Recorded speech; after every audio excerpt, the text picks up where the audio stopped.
he? Like, who gave this guy license to go around and say, I couldn't get into daycare centers, the doors were locked? Like, nobody should be able to walk into a daycare center because the doors are locked. These random vigilante justice, something that people in this country know a lot about, these random vigilante justice seekers who ordain themselves like some sort of law enforcement expert, like he's a random YouTuber. CNN has finally decided to report on the Minnesota Somali fraud scandal, but not in a way one might expect from a so-called journalist. Nope, they've decided not to do any investigating into the matter itself and instead have directed all their attention to demonizing Nick Shirley. Let's get into it. He goes to the facilities. Some of them had already been closed for some time.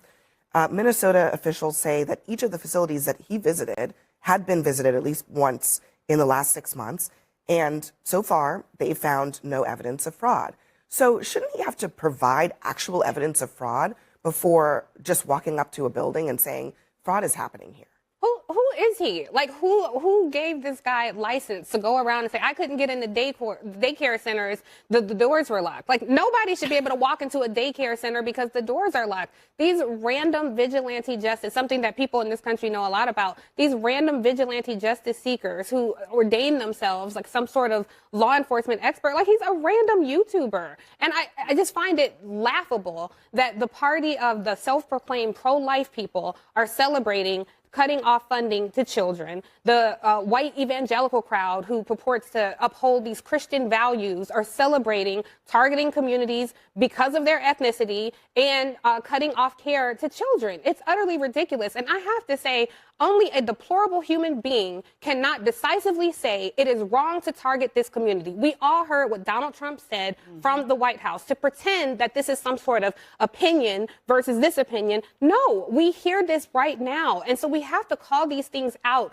with outrage, with righteous indignation that this type of thing, one day it's the Somali community, the next day it's another community. What is hard about saying this is awful? What is hard about saying we should all care about children? And it's not just racist and xenophobic, it's actually dangerous because what Donald Trump is doing in targeting this community, it's putting American citizens in danger because it is putting a target on their back. I find so much irony in that statement because she just claimed that it's putting American citizens in danger, that it's putting a target on their back, as she simultaneously calls Nick Shirley a xenophobic racist on national television. And it's not just her. A viral YouTube video by a creator who has shared anti-immigrant and anti-Muslim videos in the past put a major national spotlight on the investigation. This video is MAGA YouTuber Nick Shirley back at a daycare in Minnesota. He alleged so-called evidence comes from a man who has posted anti-Muslim and anti-immigrant content in the past. It's too intentional to ignore. Instead of owning up that they have failed the American people, they hide behind the race card and think that they can just discredit Shirley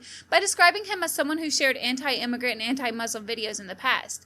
So they go from completely ignoring the scandal to insulting and jeopardizing the safety of the American who exposed it. We're not going to forget what they tried to do to Donald Trump on multiple occasions because the media said he was a fascist dictator over and over and over again. I pray for the safety of Nick Shirley because this is just disgusting. And it's not just racist and xenophobic, it's actually dangerous because what Donald Trump is doing in targeting this community, it's putting American citizens in danger because it is putting a target on their back. But there's something else that I think is really disturbing to your point about who this YouTuber is and that all of a sudden, because he made this video that has gone viral, now DHS and FBI are putting resources into this community all of a sudden? Well, they're not. I mean, because they actually had already. Well, that's the thing. I mean, those videos that we were showing, those are but they're performative. pretending like they're they just found this out. They're walking into a deli and asking questions and then saying, have a nice day. That's not how you investigate fraud. Correct. Actually, to the credit of DOJ, they have been investigating fraud. They have been prosecuting people. So Abby says you can't just ask a question and say, okay, bye, and call that journalism. Well, this doesn't age very well, and you'll see why in just a minute. But for now, let's get back to CNN attempting to investigate Nick Shirley. Those so-called evidence comes from a man who has posted anti-Muslim and anti-immigrant content in the past. CNN's Whitney Wild speaks to the man behind that video and takes a look at his claims. We're from CNN. Can we talk to you? This is MAGA YouTuber Nick Shirley. Back at a daycare in Minnesota, he alleged was a fraudulent facility in a now viral video. People are going to say this is a left or right issue, but no, fraud is fraud. And so I'm not out here trying to put a twist on things. Shirley's viral video, released over the weekend, in which he says he's uncovering tens of millions of dollars in fraud at Minneapolis daycares run by the Somali community, was retweeted by Elon Musk and Vice President J.D. Vance. In the video, Shirley tries to open locked doors and talk to people at various daycares he claims are frauds. Did you come during their normal operating hours when you came to visit? I came at 11 a.m., I believe, and I also came the following day, later in the day. The point of it is not whether or not I came at the right time of their operation hours. The point is that blacked out doors, they can't give you any information. You call that number, no one answers. I wasn't trying to go inside, and there should be a way for somebody to actually be able to call that number and somebody to be able to answer. These aren't real businesses. But surely you don't think a daycare should just be unlocked. You shouldn't be able to just walk into a There daycare. should be a reception. No, every daycare is locked. Their doors are locked. And so, okay, you bring up a fair point. Then why can't they actually give me information how to enroll a child? Do you think that federal law enforcement hasn't done enough? I mean, they would say, look, these fraud cases have been going on, but they've already done like 80 indictments. The cases have been going on, for years. And why did I show up one day in Minnesota and go to all these daycares, no children, they're receiving millions of dollars. We uncovered nearly $110 million in fraud in one day. How do you know that all the allegations that you're making are true? How do I know that they're true? Well, we showed you guys what was happening, and then you guys can go ahead and make your own analysis. We're coming so we can make our own analysis. Are you 100% sure you're true? Yeah, I am 100% sure I'm true. CNN is looking into Shirley's claims. Hi, my name's Whitney Wild. I'm a correspondent for CNN. We reached out to several of the daycares featured in the now viral video. Only one daycare facility answered and said they are a legitimate business. Have you seen the videos, purporting that some of these daycares don't have kids inside? At the daycare where Shirley showed back up, a stream of children walk inside. You're saying that this is a fraudulent daycare. There's kids being dropped off right now. Yes, the Commissioner of Children literally said a week ago this place was closed. Did you know They're that? showing face right now.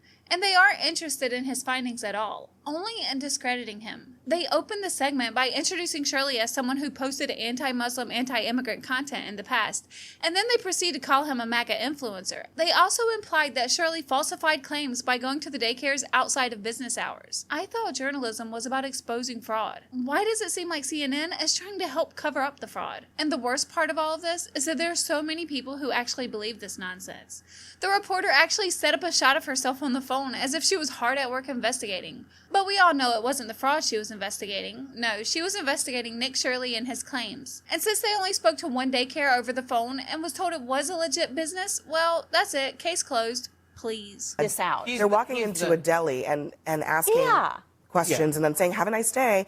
That's not how you investigate fraud. Correct. Well, it's amazing to me that a 23-year-old journalist, a YouTuber, who's now got over 80 million views on this thing, found more in a matter of hours than Tim Walz and Keith Ellison, our Attorney General, have found in 7 years, Mike.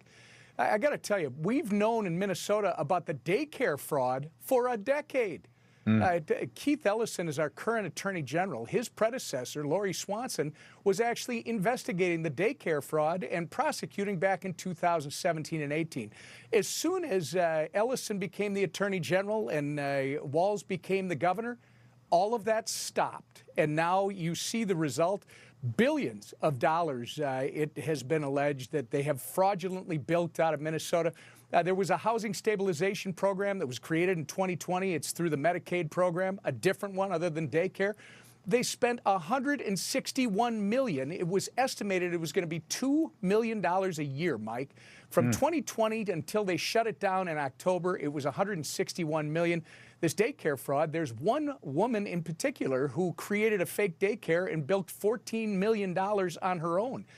This thing is huge. Tim Walz is absolutely singing a false song. Yes, Tim Walz is blaming white supremacy along with mainstream media. We've all seen this movie before. They create a narrative and run with it. So, this is what happens when your own federal government wages war against you. This is what happens when they target communities for their own benefit. This is what happens when they scapegoat. And this is what happens when they no longer hide the idea of white supremacy, when you hear the Vice President of the United States talk about now white people won't have to apologize for being white. That's never happened once in my whole damn life. And I think everybody in this room knows what they're doing. So we're here today to say enough of this. We're here today to stand that Minnesota will protect their neighbors. Lie, deny, deflect, project, race bait, play the victim, repeat. We know the playbook by now. But Nick Shirley fires back at Tim Walz for calling him racist for simply calling out the facts. Governor Tim Walz is saying that you and others that are out there trying to expose this, you're doing it because you're white supremacists. What is your response to him? Yeah, Tim wants votes. There are entire apartment complexes where white people have been pushed out of these apartment complexes because Somalians have taken over and they're inside of these towns like Minneapolis where they can go get votes from these people. And if you have 100,000 people that will vote for you because you're going to enable and let this stuff happen and because you're going to call a white person racist for calling out facts, this is what's going to happen to a state like Minnesota. Minnesotans, they say Minnesota nice, but they are very upset. And I totally understand why they're upset because they don't have a governor who's actually working for them. He's actually working against them. Now, Governor Walz was actually confronted and asked if he planned on apologizing to the people of Minnesota for the massive fraud that has taken place under his watch. And this was his response. Governor Walz, what can you say about the latest on the Somali fraud that happened under your watch, sir? Governor, have you been able to apologize yet to the people of Minnesota for allowing this Somali fraud to continue under your watch? Of the people of Minnesota. Is it time to apologize? How about the whistleblowers that you have allegedly retaliated against? Would you like to respond to the whistleblowers? And right now, our neighbors are being demonized. Our neighbors are being terrorized. Our neighbors are being picked up off the streets. The antidote to that is positive actions to improve lives that go against what they're trying to do. So instead of demonizing our Somali community, we're going to do more to welcome more in and welcome people there. Instead of cutting programs, we're going to enhance. So not only does Tim Walz refuse to apologize for the Somali fraud he's allowed in his state, it almost sounds like he's saying it's time to ramp things up and put it in overdrive. Let's squeeze as much as we can out of these suckers, because it's not like this is a new issue. Here's a clip of Tim sticking up for them in their fraud back in 2019. I want to be clear that the Legislative Audit Report gave us a clear path. It told us that we could do better, and just like Minlars, I now own that, and I own the fix for that. But I do want to be clear, before we take some other questions on this, that what needs to stop is a demonization of one community involved in this. What needs to stop is an absolutely unproven storyline that continues to resurface on the House floor, that this money went to terrorists and it's targeted at one group of our citizens here, of Minnesotans.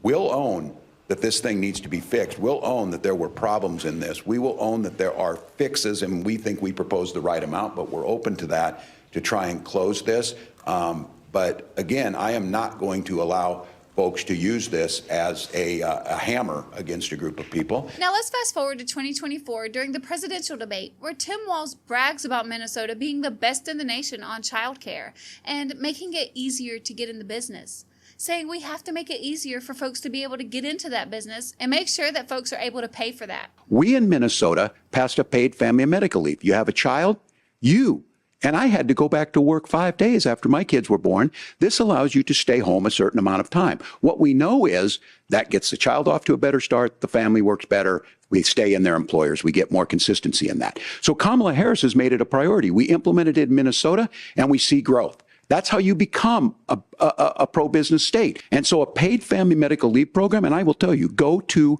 the families or go to the businesses and ask them. As far as childcare on this, you have to take it at both the supply and the demand side. You can't expect the most important people in our lives to take either our children or our parents to get paid the least amount of money. And we have to make it easier for folks to be able to get into that business and then to make sure that folks are able to pay for that. We were able to do it in Minnesota, and I'm still telling you this. We were listed as the best state. We're still in crisis on this. A federal program of paid family and medical leave and help with this will enhance our workforce, enhance our families, and make it easier to have the children that you want. Or go to the businesses and ask them. As far as childcare on this, you have to take it at both the supply and the demand side. You can't expect the most important people in our lives to take either our children or our parents to get paid the least amount of money. And we have to make it easier for folks to be able to get into that business and then to make sure that folks are able to pay for that. We were able to do it in Minnesota, and I'm still telling you this. We were listed as the best state. We're still in crisis on this. A federal program of paid family and medical leave and help with this will enhance our workforce, enhance our families, and make it easier to have the children that you want. Well, he sure did make it easy for people to open childcare businesses, and it seems like they don't even have to actually provide childcare to receive funding. All the previous attention to daycare and elderly care now makes so much sense. Walz's attempt to flex on Minnesota's childcare supremacy is aging like milk, especially with this viral multi-million-dollar daycare fraud where the signs don't even spell learning right. It kind of sounds to me like he was marketing the scam. And I don't know about you, but I am so grateful this man is not our vice president. But let's not forget who vetted Tim Walz. So there's nothing that of any substance that was missed by our vetting team. We had a sense of who Tim Walz is. He's an authentic guy, a person with a great record as the governor of Minnesota. Are you ready? Let's hear it loud and clear like we said. Mr. Trump, Mr. Vance, please mind your own business. Oh, that was excellent. The Democrats had Governor Tim Walz set to be the vice president of the United States. We have to keep that in mind when they say they want America first. Just think about it. If Tim Walz would have been vice president, then none of this fraud would have ever been exposed or even investigated. But since he's not vice president, he's blaming Trump for the fraud.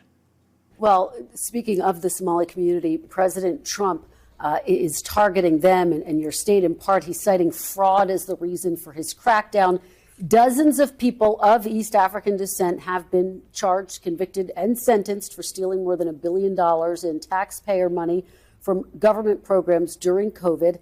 As you know, Governor, that is more than Minnesota spends each year to run its Department of Corrections. So I want to give you a chance to respond to this. Do you take responsibility for failing to stop this fraud in your state? Minnesota is a generous state. Minnesota is a prosperous state, a well-run state. We're AAA bond rated, but that attracts criminals. There's a reason Minnesota ranks as the top, lowest childhood poverty, best place for children to live. People are taking advantage of that. They're going to prison. That is totally disconnected with demonizing an entire group of people who came here fleeing civil war and created a vibrant community that makes Minnesota and this country better. But that's Donald Trump. Deflect, demonize, come up with no solutions. He's not going to help fix anything on fraud.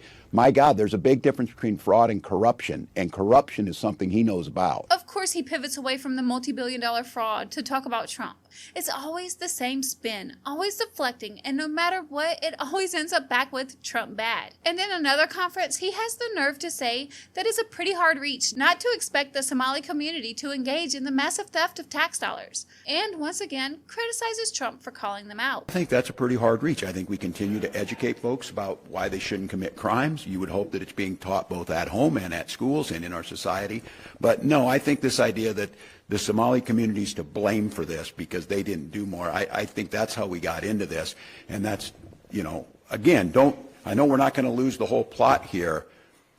All this work that's being done, Donald Trump brought this to the attention like this is something brand new. This is not brand new, and it's been being worked on, but he made it white hot and very dangerous. This clown is blaming Trump for a massive scandal. This is out of the words of a true beta. At the end of the day, if you're going to blame President Trump for everything, even the ills of your own state and the mismanagement of those medical funds, let's be honest here, this is your fault. And this is Ilhan Omar's fault. This is the federal government. It's also the state government failing Minnesota. And he sat there and really admitted it. And the idea that you're going to bring Trump in this, and President Trump has been the president for about 10 months now, is pretty ridiculous. This has been going on far before President Trump even got into office. This is their only playbook. They are still on the blame Trump playbook. And what they are still forgetting is that just 1 year ago, we won the House, we won the Senate, he won the presidency overwhelmingly, and they are still reeling as to how they're going to move forward. Right. Again, this ship is rudderless. They have no leadership, and the only thing that they could do is blame Trump even for their ills and for their own missteps. So Walz admitted the failure on camera and still deemed it necessary to drag Trump in on this and make him out to be the bad guy while he defends and protects the actual criminals. He calls Trump's truth vile and dangerous, but says it's a pretty hard reach to expect the Somali community not to steal. That doesn't sound like leadership, but complicity in my opinion. And anyone who dares to call them out is labeled a racist.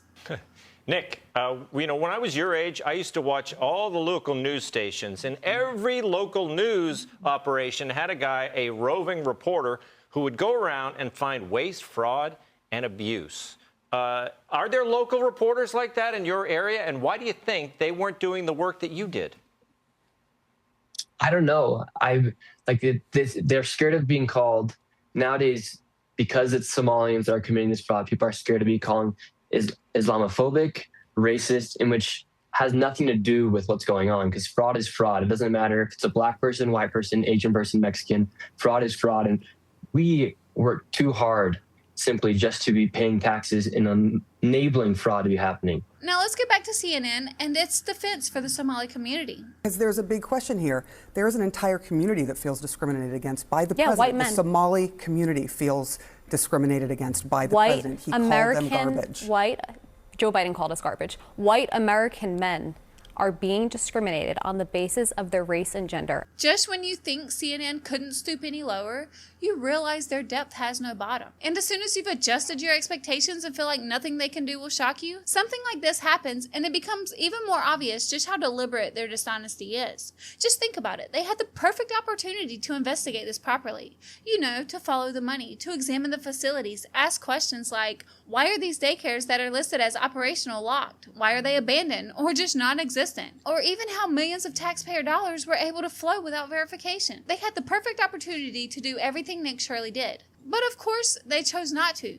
Instead, they staged what's called performative reporting. They filmed themselves making a phone call to the only daycare that answered the phone. And since it said it was legit, apparently that was enough evidence for CNN to say, case closed. There were no serious inquiries because sadly, the fraud isn't their real focus. Nick Shirley is. I personally think what they should have done was address what Shirley documented. But instead, they chose not only to attack him personally, question his legitimacy, and mock his authority, but they also labeled him dangerous and accused him of racism and xenophobia. But I guess we shouldn't expect anything less because that's just their playbook. When facts don't fit their narrative, the response is always character assassination. They use these accusations of racism as weapons to silence the scrutiny. It's just another way for them to reframe basic accountability as hatred. It's like the left uses racism as a shield against any criticism or investigations. Thank you, Obama. And it works for the most part because too many people are afraid to challenge it. And I think what makes this worse is hearing Tim Walz brag and boast about Minnesota being the best in the nation on childcare. It's like he was basically marketing the scheme, saying he was making it easier to get into that business. And then when he was confronted and asked if he would apologize to the people of Minnesota, he refused. And instead of apologizing, he went on this rant about not backing down, but ramping things up, inviting more Somalis and opening more businesses, which I think is a spit in the face to every taxpayer. And while these mainstream journalists sit on TV pushing narratives and protecting criminals, Shirley went out and did their job for them. He showed up, documented everything, and let the facts speak for themselves. But then again, we all know how much they can't stand facts. So I guess with that being said, they're playing their role perfectly here. Not as quote-unquote watchdogs, but as narrative enforcers, saying whatever it takes to protect the right people, while publicly smearing those who expose the truth.